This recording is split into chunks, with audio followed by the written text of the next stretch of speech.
Bonjour, ici Martine Landry d'Objectif Martine Landry. Aujourd'hui, je vais vous parler du trouble d'opposition. Ça m'a déjà été demandé. D'abord, il faut savoir une chose. Le trouble d'opposition, il vient jamais seul. Il vient souvent avec un autre trouble, très souvent avec le TDAH.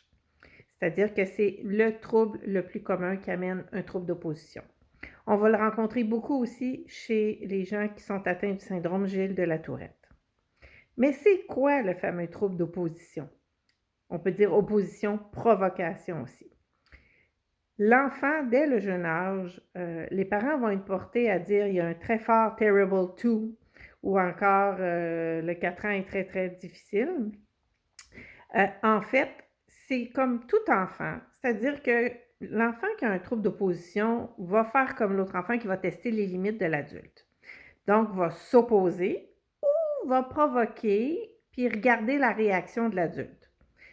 La différence entre un enfant qui a le trouble de celui qui n'a pas de trouble, c'est qu'un enfant qui n'a pas le trouble, quand il a la conséquence, quand il s'est essayé une couple de fois, puis que les parents sont cohérents ou les éducateurs, il comprend rapidement qu'il n'est pas gagnant de s'opposer ou de provoquer des réactions, puis il arrête de le faire. Un jeune qui a un trouble d'opposition, lui, il n'est pas capable de s'empêcher de provoquer ou de s'opposer. C'est souvent très impulsif.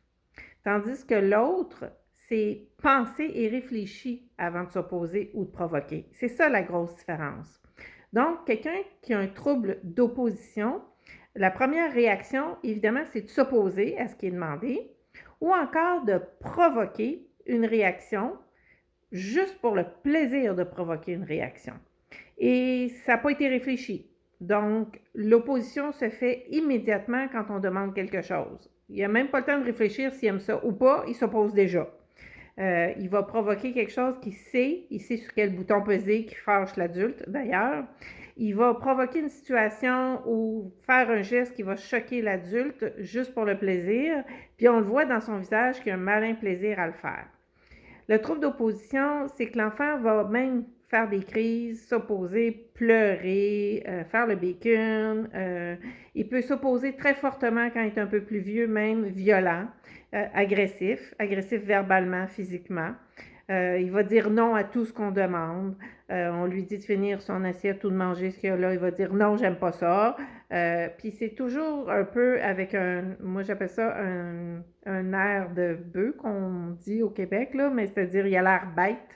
Il n'est jamais satisfait, il n'y a rien qui fait son affaire. On essaye de faire une activité familiale, ça ne fait pas son affaire. À l'école, une activité, ça ne fait pas son affaire, c'est jamais assez. Il est mauvais perdant, il va utiliser des mots grossiers. Il va se fâcher pour un rien, très irritable.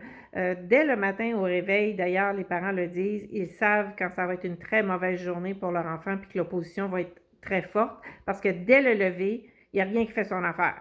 On lui donne de quoi pour déjeuner, ça ne fait pas son affaire, il ne veut pas manger ça. On lui donne autre chose, c'est pas ça non plus. On lui propose absolument deux choix, c'est ça ou c'est ça, il veut rien savoir, puis si on insiste, il peut faire une crise de rage, une crise explosive. Le trouble d'opposition, comment est-ce qu'on règle ça? Bien évidemment, comme c'est associé à un autre trouble, c'est complexe. Quand il est associé au TDAH, il est associé à l'impulsivité aussi. Donc, quand le TDAH est bien réglé et bien géré, souvent médicamenté, on voit le trouble d'opposition diminuer considérablement. Ça, c'est vraiment un fait. Quand c'est pour un syndrome Tourette, par exemple, c'est plus complexe parce que le trouble d'opposition, provocation, peut être dû aussi aux Tourettes. Les Tourettes ont besoin de provoquer des réactions, ça fait partie du trouble. Alors là, c'est plus complexe parce que c'est comme un plaisir malin à provoquer quelque chose qui amène un dégoût ou faire fâcher l'adulte dans l'interdit. Alors, si c'est interdit de jouer au ballon dans la maison, ben c'est certain qu'il va aller jouer au ballon dans la maison. On vient de lui dire de ne pas grimper dans l'arbre, il va aller grimper dans l'arbre. Il va s'opposer à tout ce qu'on va lui dire. Alors, interagir avec ça comme parent, on est très démunis. Surtout que les gens autour vont souvent dire ben passe-moi là une fin de semaine, je vais te régler ça, puis tu vas voir, il va savoir à qui il a affaire, puis mets tes limites, t'es pas cohérent. Les gens se font beaucoup juger, les parents se font beaucoup juger, les enseignants en arrachent énormément, ils ont essayé un système d'émulation, ils essayent beaucoup de choses, puis il n'y a rien qui fonctionne.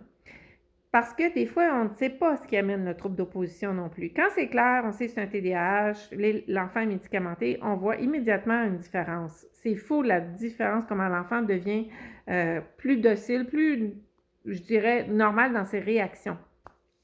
Pour un syndrome Tourette, c'est plus complexe. Il peut quand même garder son opposition et sa provocation. Il faut savoir que rapidement, quand l'enfant est jeune puis il y a un trouble d'opposition, il faut rapidement agir et montrer que c'est l'adulte qui va décider et non pas le jeune. Si on attend qu'il soit plus vieux, il est déjà trop tard parce qu'il a déjà appris à gagner, à provoquer, à manipuler, à s'opposer puis à obtenir ce qu'il veut. Donc là, on est face à un jeune qui a plus de force, qui est plus grand, des fois plus fort, on ne sait plus comment s'y prendre, puis on est démuni, puis on reçoit de l'agressivité verbale. Il faut agir dès la jeune enfance avec un jeune qui a un trouble d'opposition. Il faut avoir des limites très claires, un cadre assez serré et le suivre. Par contre, il faut aussi avoir une certaine souplesse en donnant des choix. Parce que, évidemment, action-réaction, plus il s'oppose, puis on s'oppose, bien plus il s'oppose. On est dans un cercle vicieux. Ce qui est important, c'est quand on donne un choix, ben il va moins s'opposer parce qu'il va pouvoir choisir quelque chose. Fait que donner un choix est une très bonne solution, mais on l'amène à faire ce qu'on veut en donnant le choix. Veux-tu prendre ton bain maintenant ou tu veux le prendre plus tard? Mais le bain va être pris. Fait qu'un trouble d'opposition, on donne des choix, mais en fonction de ce qu'on souhaite avoir.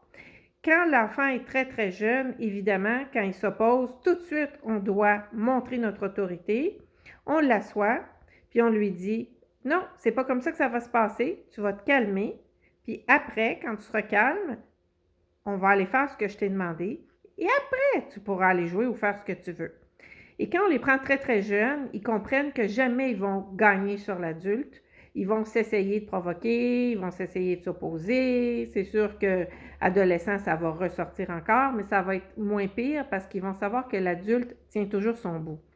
Très, très important d'être cohérent. Très, très important de savoir que ce qu'on dit, on doit le faire. Jamais on doit dire « OK, bye, d'abord, je m'en vais, on sort du magasin, puis on ne le fait pas. » Si un adulte fait ça, l'enfant comprend très vite qu'il va gagner. Il faut faire ce qu'on dit. Donc, un enfant qui fait une crise, puis qui provoque, puis dans le magasin, il veut telle affaire, puis qui ne lâche pas, puis on dit « OK, on s'en va », ben oui, on laisse tout ce qu'il y a dans le panier, on prend l'enfant, puis on sort, puis on s'en va. Puis on ne vient pas. L'enfant doit comprendre que ce qu'on dit, on le fait. Toujours. Très, très important. Qu'il y a des limites à ne pas dépasser. L'opposition, l'enfant qui se garoche à terre puis qui casse tout, c'est inacceptable. Donc, on doit l'isoler dans un endroit qui n'est pas en danger. On peut le mettre dans sa chambre en ayant enlevé tout ce qui peut se casser ou se briser. Il y en a qui vont matelasser un peu les murs, la porte, vont enlever jeux vidéo et autres dans la chambre, justement pour que ce soit un endroit où il peut aller se défouler. Ils vont mettre un punching bag pour qu'il puisse cogner dessus pour se défouler aussi. C'est important qu'il puisse défouler sa rage quand c'est neurologique. Et quand ils sont très jeunes aussi, on peut envelopper l'enfant dans une couverture ou un petit matelas pour l'aider à se calmer puis qu'il ne se blesse pas et qu'il ne blesse pas autrui ou un frère ou une sœur. Le trouble d'opposition, là, il y a 1001 façons de s'opposer, donc 1001 façons de traiter ou de gérer la crise. Donc, c'est du cas par cas. Si vous avez des questions, un enfant qui s'oppose beaucoup, peu importe son âge, même à l'adolescence, c'est là que ça ressort beaucoup parce qu'il y a un côté rebelle chez les adolescents qui est normal aussi. Il faut savoir départager ce qu'il est de ce qu'il n'est pas. N'hésitez pas à me contacter pour prendre un rendez-vous pour que je puisse vous aider. Alors, espérant que ce petit bout de capsule et d'information vous aura aidé à y voir un peu plus clair et vous donnera le goût d'aller lire sur le sujet ou de me rencontrer. Au plaisir!